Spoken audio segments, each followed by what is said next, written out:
Buried Treasure Part 6, The Ascent to the Self. Welcome, dear one. Today we are ready to explore the self, that eternal enigma, as if we were holding up a shimmering gem and delighting in how it reflects light from every angle. Let us begin by looking at the concept of the self in Jungian psychology as the wise architect. Imagine your psyche is a city, and at the center stands a quiet architect, the self. This architect is no ordinary builder, but a master planner who understands all the roads, hidden alleys, and bustling squares of your psyche.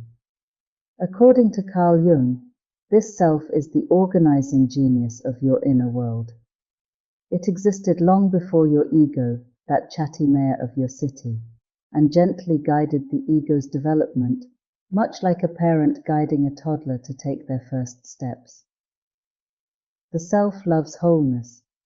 It dreams of you integrating every part of yourself, the conscious and unconscious, the shadowy fears and the glowing potential, into one harmonious whole. It is as if your psyche is a jigsaw puzzle, and the self delights in assembling it piece by piece. Along the way, it uses symbols, including circles, squares, or mandalas, as if to whisper, "See, wholeness is always here, waiting for you." It has a material foot firmly planted in biology, and a spiritual foot that dances in realms of myth and meaning. It is always nudging you toward your future potential, even when you resist.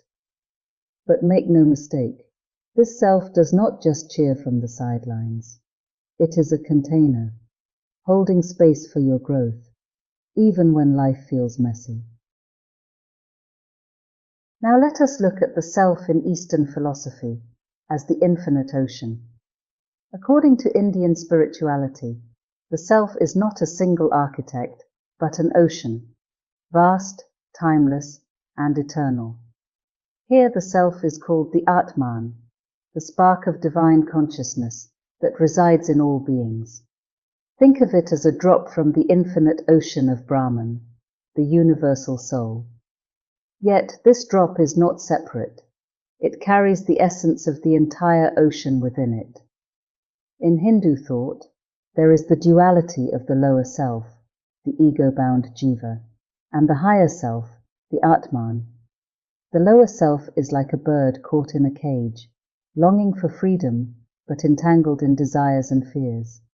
The higher self, however, is always free, always serene, patiently waiting for the bird to notice that the cage door was never locked. The Atman is your eternal core, untouched by the waves of ego or personality.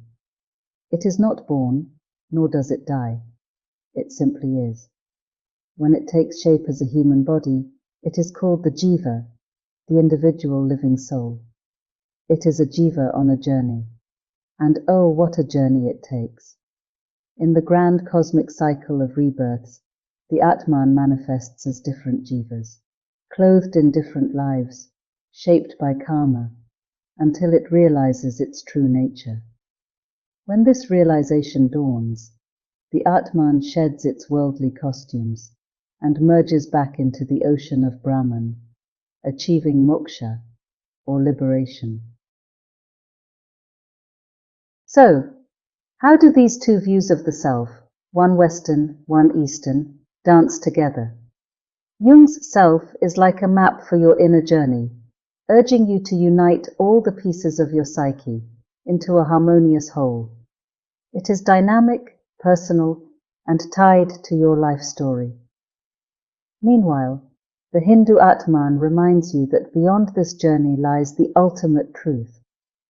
You are not just the puzzle, nor even its completion, but the infinite consciousness that dreamed up the puzzle in the first place. Together, these teachings offer a profound message. The self is both your companion on the path and the goal at its end. It is the builder of your individuality and the silent witness to your universality.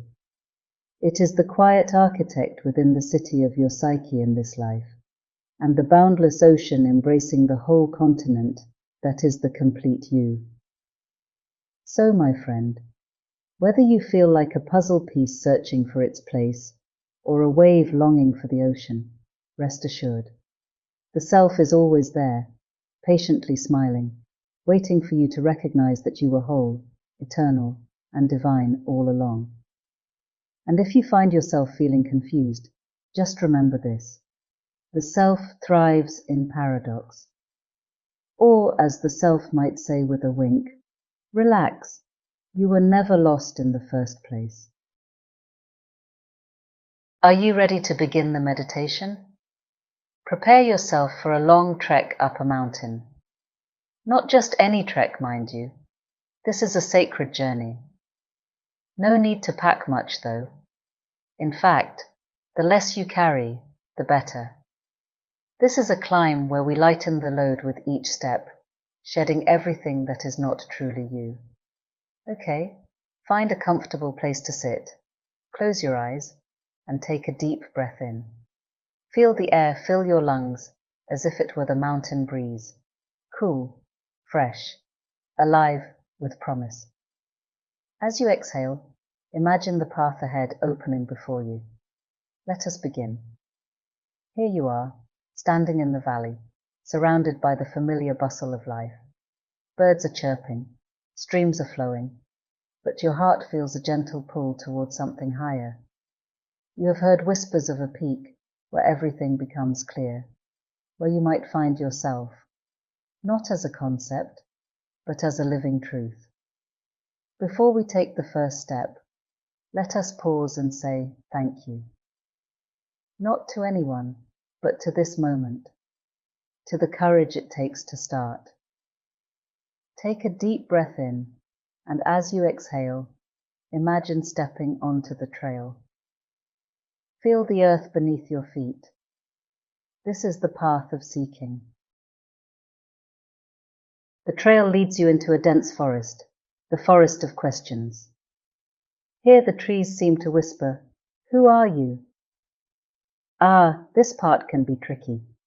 The mind, conditioned by society, wants to answer, "I'm a student, a friend, a dreamer." But the forest is not satisfied with labels. Keep walking. As you pass each tree, let go of an answer. Drop the idea of your job. Leave behind the roles you play. Shed even the image of yourself you carry. You might feel lighter now, as if a heavy backpack has been removed. Pause here for a moment. Take a breath. Feel the quiet of the forest.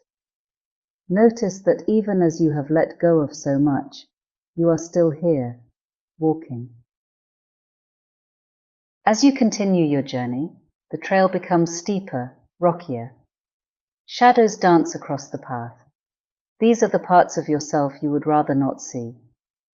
Old fears, unspoken regrets, maybe even a grumpy memory or two.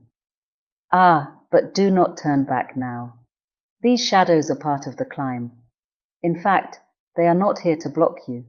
They are here to teach you. With each step, greet a shadow. Say, there you are, my old impatience. Thank you for showing me where I need more kindness. Or, hello, self-doubt, my companion on so many journeys. I see you, and I am climbing anyway. As you embrace these shadows, notice how they become less menacing, more like tired travelers themselves. They, too, are seeking enlightenment and integration into wholeness. After a while, the shadows fade away, and you step into a clearing bathed in pure golden light.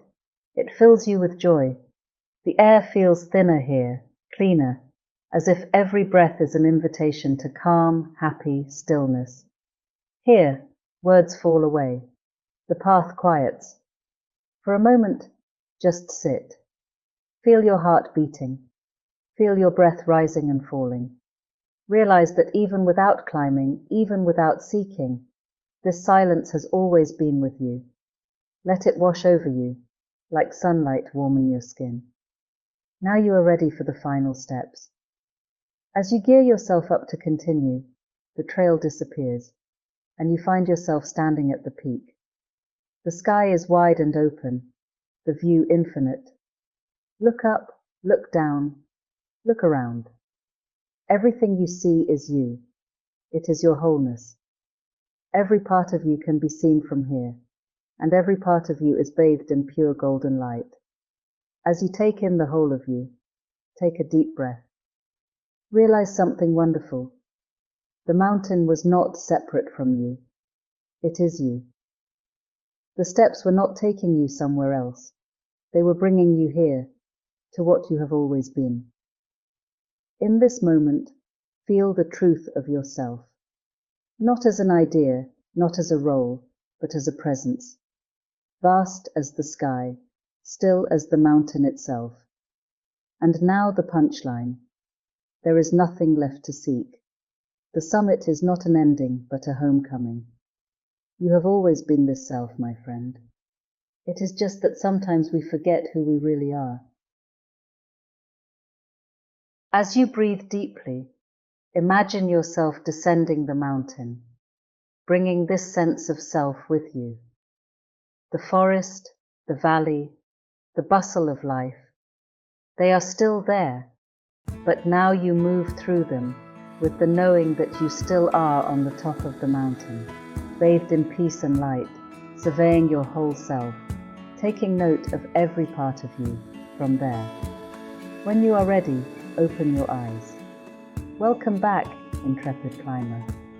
And if you ever feel lost again, just smile and remember. The self does not care how many detours you take. It is always waiting and watching peacefully and patiently. It will be there when the mountain has gone. It is eternal. Namaste. And perhaps namaste here for a while, Do this meditation as often as you want. Start by doing it for 21 days, so that seeing yourself as your whole true self becomes a habit. And if you found that this meditation benefited you, please do like the video, share it with others who may also benefit, and subscribe to the channel. Stay blessed, dear one.